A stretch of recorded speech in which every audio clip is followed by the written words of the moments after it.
Hey, what's up guys, it's Zeta. I just got 5th place at the Bosco Regionals in Alaska with Mikanko.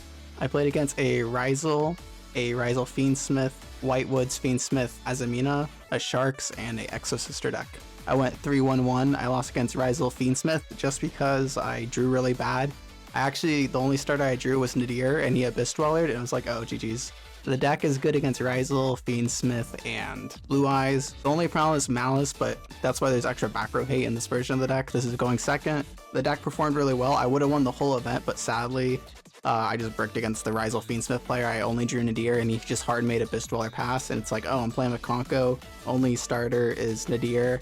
Nadir, obviously, it needs the grave to do anything, so I was like, yikes. Hopefully that speaks to how good the deck is. It's a 50 card going second deck. So the first card in our deck is going to be 2 copies of Ohime, and then 3 copies of Prep. Typically, people play 3 Ohime, 3 Prep. I noticed I only had 2 Ohimes, but I was either going to play 3 Ohime, 2 Prep, or 2 Ohime, 3 Prep. The only issue is 6 is a lot, considering you also have the Nadir package in this deck, and if you draw multiple Ohimes, it's just a dead card from that point on. So I only want to get 1 copy of Ohime, so I'm running these ratios with Nadir package for the Herald. So next is 1 copy of Hare, 1 copy of Huli. Huli is obviously the better one. Huli prevents targeting if you have an equip on your side of the field for Mikanko cards in general, so Mikanko equips and Mikanko monsters. This is really hard to out, especially for like Ryzeal, because Ryzeal makes Detonator. Detonator can't pop anything. Typically you're going just only into Huli to prevent the targeting and get Spirit Walk. But Hare is also good to get like into Abrisk or Fire Dance. Fire Dance typically, so you can OTK if your opponent doesn't have a monster on the board. But obviously this one's way better. I'm playing 1-ofs just to prevent bricking because Mikanko's a bunch of 1-ofs basically. Next we're playing 3 copies of Abrisk, 1 copy of Fire Dance, 1 copy of Ceremony, and then 1 copy of Meo Washidori. So Abrisk is the best one. It's a board breaker and a starter. Ceremony's only good if you have the ritual in your hand, but you can use it for any Mikanko, but you want to get Ohime, grab this card, and then dump a card. And then you can dump Meo Washidori off a Ceremony to res a card. And then Fire Dance is to revive a Mikanko in grave or summon it from the hand and then res one of their monsters to like kaiju it or something, or just like the OTK with double edge. Meo Washidori is just monster reborn, and the next time it would be off the field, the monster would get banished, which then you can Spirit Walk, which is our next card. And Spirit Walk targets a monster and then makes an equip spell onto a Mikanko. And if it's in grave, it can recover a Mikanko from banish or special summon from hand. Next, we're going to go into board breakers, the monsters first. So 3 Lavas, 3 Thunder Kings, since this is the highest attack we want to go into them. And then 3 Nib. Nib is really good against Ryzeal. It's actually not that bad against Ryzeal Mitsurugi. You just discard the Nibiru when they use Amino's effect. Lava Golem's obviously really good. This card also hits Maliss, so it's pretty good. And then Kaiju. Kaiju's insane. Even though they get the Eclipse, so you Kaiju the Detonator, then they Eclipse it, it's not the worst because you get that Eclipse effect gone already.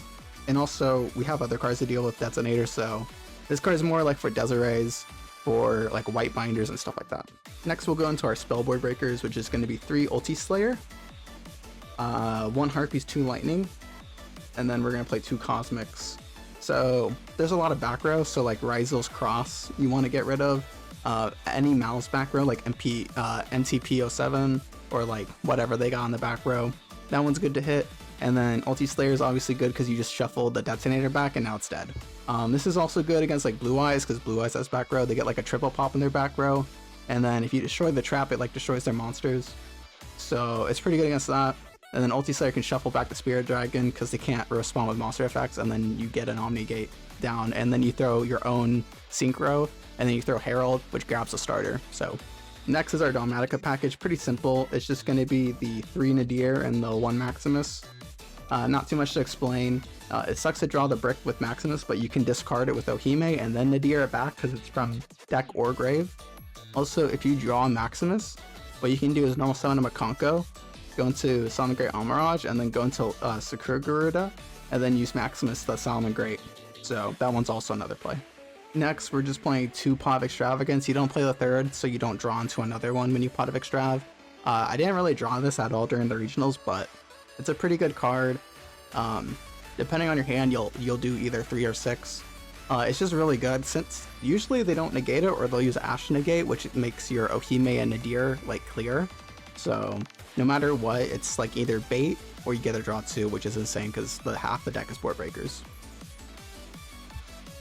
We got 3 Hidden Armory plus targets, which is going to be 1 Snatch Steal, 1 Double Edge. Double Edge is basically your win con, like you need to get the Double Edge if you want a 1-turn kill, or you just do a lot of damage, then you Spirit Walk to burn them, or you just dismantle their board, stay on the Huli, they typically can't out Huli, and then you win next turn.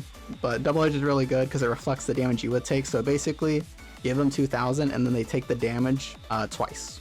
Snatch Steal is really good obviously because it steals the Omni, or they'll Omni the Snatch Steal, and then you use it with Ohime and bring it back. And then Hidden Armory, we don't need normal summons that much, this is why we're also playing Lava Golem. So we can Hidden Armory into Aberrus, Snatch Steal, Double Edge, Fire Dance. It's just like the whole deck is searchable with Hidden Armory, and it's not once per turn. But it does like get turned off by D-Shifter, so just like know that. And then lastly, we're playing our talent package, so it's going to be 3 triple tactics, thrust, and then 2 talents. So you play 3 thrusts, 2 talents, you don't want to brick on them, so that's why I play the 2 talents. You don't want to like draw multiple, you know, sometimes it's bad if you draw too many of the triple tactics set. But thrust is really good because it goes into Hidden Armory, Preparation of Rites for Ohime, Nadir for Maximus, which is going to be like a draw 2 / board breaker type thing, or it goes into Ulti Slayer, which is like your ultimate board breaker. So, and you're going second, so it's always live to put into your hand. So next we're going to extra deck. So we're going to go with our fusions, which is going to be Knits because we're playing Dogmatika, so it's a free pump, free draw. And then we're playing the El Shadal package, which is 1 Apicalone, 1 Winda. In our side deck we have Gizem, so we can summon Winda if we go first. Because this deck kind of, since it's going second deck, you want to have a go first plan. So our going first plan is the Nadir, Apicalone, discard a card for Schism, and then you make Winda on their turn. For XYZs, we have 1 Marological, 1 Typhon, and then we also have 1 Detonator. I don't have it on me, but there's also a Detonator because we run Metaltronus in the side deck. Also, it's just another XYZ for the Pot of Extravagance. In case we hit the other 2, we still have that 1 XYZ we can send to the grave. Next, we have our links, which is going to be 1 Salamangreat Almirage and Secure Garuda. This is for the Maximus play, where you normal summon Salamangreat Almirage to secure, then banish the Salmon from the grave to summon Maximus if you brick on it. We also have a White Binder. Once again, we're playing Metaltronus. And then we have Tri-Brigade Arms, and then we have Tri-Brigade Fidget. So Arms goes to grave at the dark for the Schism, and then it sends Garuda. So you can banish this and Apicalone to make Winda. And then Fidget is a draw and shuffle. So if you draw like a Maximus, you can put it into the deck and then Nadir it again. So it actually helps with brick hands. And then finally, we're playing 1 Herald, 1 Malong, and then 1 Blue Eyes Ultimate Spirit Dragon. Again, Metaltronus also synchros in case we Pot of Extravagance. So if we're playing against Blue Eyes and we have Pot of Extravagant hand, we can safely do 6, and then almost no chance we hit a synchro or hit all the synchros. So your Ultimate Slayer is still alive. Malong is just a free bounce, so you Malong a synchro, and then the Malong can bounce any face-up card. And then Herald obviously is for the Ohime. Next, we'll just go into the side deck. So let's start off with monsters. 3 Lancia because the Maliss is broken and it's just a mandatory side card. Next, we are playing 3 Gen and then 2 Ken. And then might as well put in the monster category, Reinforcement of the Army for either one. So we're playing 4 Gens, 3 Kens. Ken and Gen is really good in this deck because they're level 3s. And also they proc your tactics and talents. And also we have Snatch Steal in the deck, so you can actually Gen, summon Ken, and then do Ken effect, which is draw 2, discard 1, Snatch Steal Ken, Ken effect, summon Gen, and then they discard. So you can actually activate both of them if you Snatch Steal or tactics grab. So low cool interaction. Also, if you have Ken, you can also summon him into Almirage, into Link Garuda, and then Maximus if you draw the brick. Next, we have 3 Metaltronus. This card's really good. There's the Detonator, Maliss, and Blue Eyes, which I expected to be at my the main cards I fight at the event. Though, well, honestly, I wish I put Abyss Dweller. I think I'd rather just have droplets. So I would put droplets in, and then you get 3 extra free extra deck spaces. But I tried it. Didn't pop off once, like I never wanted it basically. Finally, we have Artifact Sanctum, a thrust target in case we don't draw the Lancia going first against Maliss. A D barrier, it's good against every other deck. It just transcripts Ryzeal for me. And then lastly, we're playing Schism, the searchable card, makes Winda. Super good. It's only during main phase though, but as long as you have the Winda out, honestly, if they have to waste an Imperm on the Winda, it's okay. Well, I try to use it only when they have a monster, so they can't imperm the window. So we'll just do a very basic combo in case you want to play this deck. So we're gonna just do a one card Ohime hand, and then we'll just have one random card. So let's just give me Cosmic. So what you can do is Ohime effect. Ohime grabs a Mikanko, then discards. Ceremony. Ceremony, summon Ohime. Ceremony's engraved. Ceremony effect, banish itself, and then it'll dump a Mikanko. So what you can do is you can dump Abyss. Effecto Ohime targeting Abyss to equip it onto an appropriate target, so it doesn't actually say where you're going to equip it, it's just saying that you are going to equip it.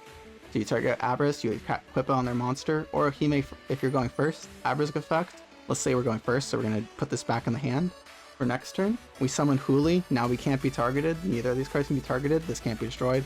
Huli effect, grab Spirit Walk, and then you set it and then you pass. You won't believe how many decks can't out this. Like Ryzeal can't out this board.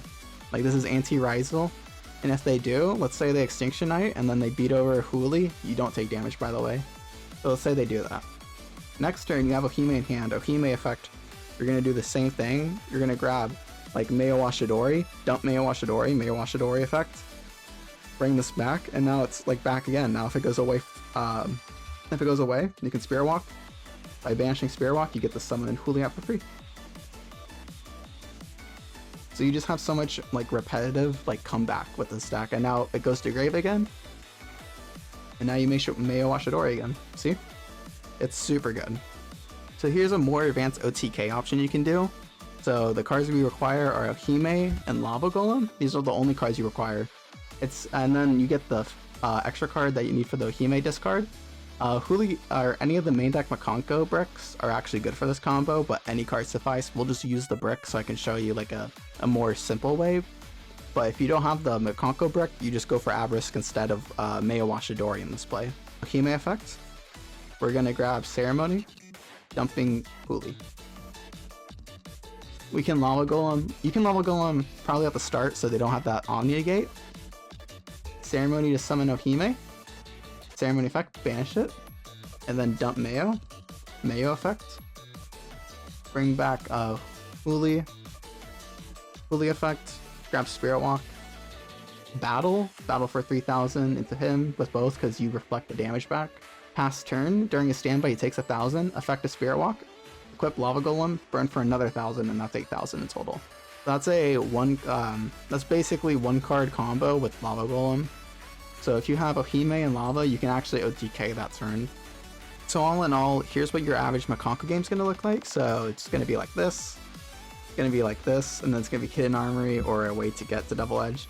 And basically you're playing Kaiju, anything on res, Ohime, grab Ceremony, dumping Double Edge, summon Ohime, battle, equip this onto Thunder Kaiju, now it's 5300. And it does 5,300 twice, game. So that's most of the interactivity, that's most of the deck's concept. You summon you basically summon an unrespondable monster to get out their Omni Gate, and then you just like attack for big numbers. So it's like Tenpai, but instead of like doing 1000 synchros, it's like, okay, attack. They're like, okay, and it's like GG, and they're like, what? So that's most of the gameplay. So hopefully you found this informative, or you might not be considering Mikanko. I stream Mikanko daily. This is going second Mikanko, 50 cards once again. We're using basically a bunch of tribute monsters, board breakers, and then a Nadir and a Mikanko package to just OTK. It's really good. Like breaking boards is easy. I broke my opponent's board, the Ryzeal Fiendsmith I lost against, like back to back. I just didn't have a starter to play with, so it's like, ugh.